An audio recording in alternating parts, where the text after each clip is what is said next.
ডাকসু ছাত্র সংসদ মানে ডাকসু নির্বাচন হলো এবং বিভিন্ন বিশ্ববিদ্যালয়ে ছাত্র সংসদগুলোর নির্বাচন হবে, এই নির্বাচনগুলোর ট্রেন্ড কি এবং এই নির্বাচনের ফলাফল সম্পর্কে আপনাদের মন্তব্য কি? আমি আজকে ব্যক্তিগতভাবে অভিনন্দন জানাই যারা ডাকসু নির্বাচনে জয়ী হয়েছে তাদের। এটাই গণতন্ত্রের রীতি। কিছু ত্রুটি বিচ্যুতি নির্বাচনে হয়েছিল, যেহেতু যাত্রা অনেক বছর পরে হয়েছে, কিন্তু ত্রুটি বিচ্যুতি ছিল। কিন্তু পত্রিকায় দুই একটি পত্রিকায় দেখলাম যে ছাত্র শিবিরের প্যানেল জয়ী হয়েছে। তা আমি আপনাদের সামনে বলতে চাই, সাংবাদিক বন্ধুদের উদ্দেশ্যে বলতে চাই, আমার জানা মতে বাংলাদেশ ইসলামী ছাত্র শিবির ডাকসু নির্বাচনে অংশগ্রহণ করেনি। এই নামে এই ব্যানারে কোনো প্যানেল প্রদান করা হয়েছে কি? না। তো পত্রিকা বিভিন্ন মিডিয়াতে এইভাবে আসছে কেন? প্রশ্ন সেখানে। আমরা বাংলাদেশ জাতীয়তাবাদী ছাত্রদল ব্যানারে দলীয় নামে ঘোষণা দিয়ে আমরা নির্বাচনে অংশগ্রহণ করেছি, আমাদের ছাত্র অংশগ্রহণ করেছে। অন্যান্য কয়েকটি দল, এমনকি ইসলামী ছাত্র আন্দোলন নামে একটি দল নামে করেছে, কেউ কেউ স্বতন্ত্র শিক্ষার্থী ঐক্য নামে করেছে, কেউ সমন্বিত শিক্ষার্থী সংসদ নামে করেছে, বৈষম্য বিরোধী শিক্ষার্থী সংসদ নামে করেছে, অপরাজয় ৭১, অদম্য ২৪ নামে করেছে। কিন্তু যারা স্বনামে ছাত্র সংসদ নির্বাচনে অংশগ্রহণ করতে চায়নি, তার একটা উদ্দেশ্য তো অবশ্যই আছে। যারা আজকে জয়ী হয়েছে তাদের দেখলাম প্যানেলটা ছিল ঐক্যবদ্ধ শিক্ষার্থী জোট। সেই ব্যানারে যারা জয়ী হয়েছে আমি আবারও ব্যক্তিগতভাবে তাদেরকে অভিনন্দন জানাই।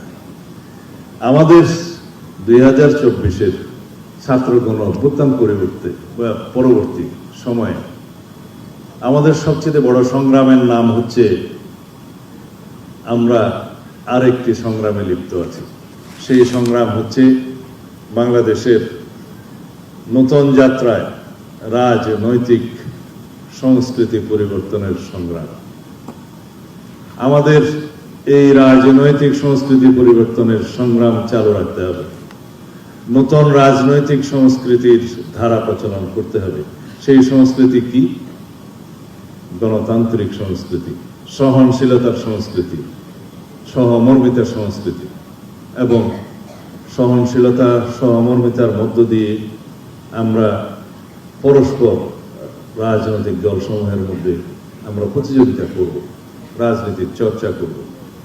যদি আমরা ফ্যাসিবাদের পুনরুত্থান না চাই, ব্যক্তি স্বৈরতান্ত্রিক পদ্ধতি অথবা দলীয় স্বৈরতান্ত্রিক পদ্ধতির উত্থান না চাই, সংসদীয় একনায়কতন্ত্র না চাই এবং একদলীয় রাষ্ট্র ব্যবস্থা কামনা না করি, তাহলে আমাদেরকে নতুন গণতান্ত্রিক রাজনৈতিক সংস্কৃতির ধারাবাহিকতা বজায় রাখতে হবে, চর্চা করতে হবে, লালন করতে হবে।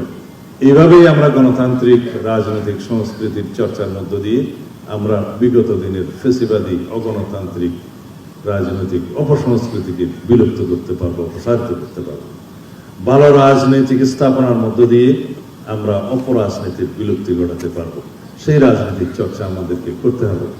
রাজনীতিতে প্রতিযোগিতা থাকবে, প্রতিদ্বন্দ্বিতা থাকবে, কিন্তু দিন শেষে গণতান্ত্রিক পদ্ধতিতে আমরা সবাইকে অভিনন্দন জানাবো। এটাই আমাদের রীতি হবে। আমাদের এখানে অনেকে প্রশ্ন করেছে, এটা কি জাতীয় রাজনীতিতে কোনো প্রভাব রাখবে? আমি বলতে চাই, ডাকসু, রাকসু, চাকসু বিভিন্ন নির্বাচন আমার ছাত্র জমানা থেকেই আমরা তখন ভোট দিয়েছি, দেখেছি যাদেরকে নির্বাচিত করেছি। এটা ৮০-র দশকের কথা বলছি, ৭০-এর দশকের শেষের দিকের ছাত্র আমি। যারা ডাকসুতে নির্বাচিত হয়েছে তারা বৃহৎ কোনো রাজনীতির মূল দলের ছাত্র সংগঠন না হলে জাতীয় রাজনীতিতে তারা আসতেই পারে না। কারণ আমরা না, এখনো ডাকসুতে ভিপি জিএস পেয়েছে অনেক নেতা জাতীয় রাজনীতিতে আছেন, কেউ বা হারিয়ে গিয়েছেন, তাদের মধ্যে যারা বৃহৎ রাজনৈতিক সংগঠনের অন্তর্ভুক্ত ছিল তাদের কেউ কেউ জাতীয় সংসদে এসছে, বাকিরা এখনো পর্যন্ত লড়াই করছে, সংগ্রাম করছে আসার জন্য। আমি কারো নাম নিয়ে বলাটা ঠিক হবে না, আমি তাদের উজ্জ্বল ভবিষ্যৎ কামনা করি, কিন্তু এখনো পর্যন্ত কামিয়াব হয় না।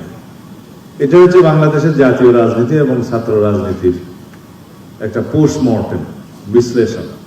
তবে এটা আমি উৎসাহিত করি যে বাংলাদেশের ছাত্র রাজনীতির এবং বাংলাদেশের স্বাধীনতার ইতিহাস থেকে শুরু করে, স্বাধীনতার পূর্ববর্তী ইতিহাস থেকে শুরু করে এখন পর্যন্ত বাংলাদেশের রাজনৈতিক পরিবর্তন যা কিছুই হয়েছে, সামাজিক পরিবর্তন হয়েছে, ছাত্র সংসদগুলোর নির্বাচনের মধ্য দিয়ে সেটা হয়েছে, অথবা ছাত্র রাজনীতির মধ্য দিয়ে সেটা হয়েছে।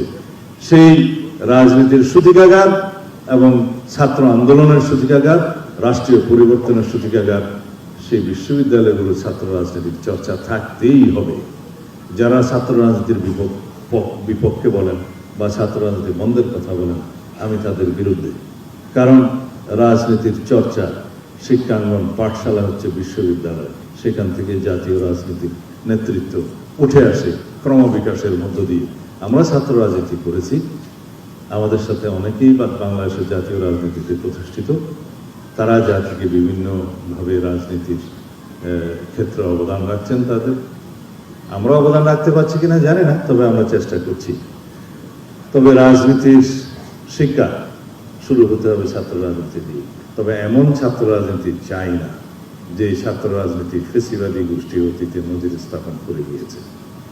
আমরা এমন ছাত্র রাজনীতি চাই যে এই ছাত্র রাজনীতির মূল সূত্র হবে বাংলাদেশে জবাবদিহিতামূলক, সাম্যভিত্তিক, সুশাসন এবং নৈতিকতার রাজনীতি প্রতিষ্ঠা করবে। এটা আমাদেরই অঙ্গীকার যে আমরা এমন রাষ্ট্র ব্যবস্থা, এমন সরকার ব্যবস্থা প্রতিষ্ঠা করতে চাই সামনের জীবনে, যার মূল ভিত্তি হবে এদেশের সমাজের, রাষ্ট্রের সর্বক্ষেত্রে জনগণের কাছে জবাবদিহিতার রাজনীতি সৃষ্টি করা এবং সুশাসন, নৈতিকতার রাজনীতি সৃষ্টি করা, সাম্য এবং মানবিক মর্যাদা ভিত্তিক রাষ্ট্র ব্যবস্থা গঠন করা রাজনীতি আমরা অব্যাহত রাখতে চাই। সুতরাং আমরা এই রাজনৈতিক সাংস্কৃতিক পরিবর্তনের জন্য আমরা নিজেরা সংগ্রাম করি, প্রস্তুত হই।